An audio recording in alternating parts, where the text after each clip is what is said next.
ಎಲ್ರಿಗೂ ನಮಸ್ಕಾರ. ನಾನು ಶಂಶೀರ್ ಗೂಡವಳಿ. ಏಪ್ರಿಲ್ 30ರಿಂದ ಮೇ 13ರವರೆಗೆ ಸೆಕೆಂಡ್ PUC ಮರುಪರೀಕ್ಷೆ ನಡೆಯುತ್ತೆ.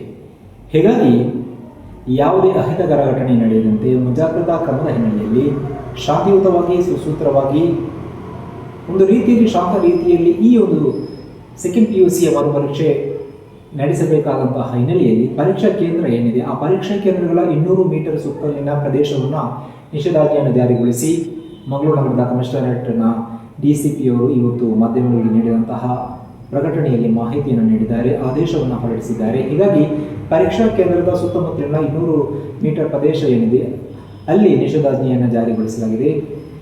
ಯಾಕಂದರೆ ಯಾವುದೇ ಅಹಿತಕರ ಘಟನೆ ನಡೆಯದಂತೆ ನೋಡಿಕೊಳ್ಳೋಕೆ, ಜೊತೆಗೆ ಪರೀಕ್ಷೆಗೆ ಯಾವುದೇ ತೊಂದರೆ ಆಗದಂತೆ ನೋಡಿಕೊಳ್ಳೋಕೆ ಈ ಒಂದು ಕಾನೂನು ಕ್ರಮವನ್ನು ತೆಗೆದುಕೊಳ್ಳಲಾಗಿದೆ. ಎಲ್ಲರೂ ಕೂಡ ಈ ಕಾನೂನು ಕ್ರಮವನ್ನು ಪಾಲಿಸಿ ಅಂತ ಹೇಳುತ್ತಾ ಸೆಕೆಂಡ್ PUCಯ ಮರುಪರೀಕ್ಷೆ ಚೆನ್ನಾಗಿ ಸುಸೂತ್ರವಾಗಿ ನಡೆಯಲಿ ಎಂಬುದೇ ಎಲ್ಲರ ಹಾರೈಕೆ. ಜೊತೆಗೆ ವಿದ್ಯಾರ್ಥಿಗಳು ಕೂಡ ಪರೀಕ್ಷೆಯನ್ನು ಫ್ರೀ ಮೈಂಡಿನಿಂದ ಬರೆಯೋಕೆ ಅವಕಾಶವನ್ನು ಎಲ್ಲರೂ ಕೂಡ ಮಾಡಿಕೊಡಬೇಕಾದಂತಹ ಕರ್ತವ್ಯ ಇರುವಂಥದ್ದು. ಹೀಗಾಗಿ ಪೊಲೀಸ್ ಇಲಾಖೆ ಇಂತಹ ಕೆಲವೊಂದು ಕಟ್ಟುನಿಟ್ಟಿನ ಕ್ರಮವನ್ನು ಜಾರಿ ಮಾಡಿದಾಗ ಅದನ್ನು ನಾಗರಿಕರೆಲ್ಲರೂ ಪಾಲನೆ ಮಾಡಬೇಕಾಗುತ್ತೆ.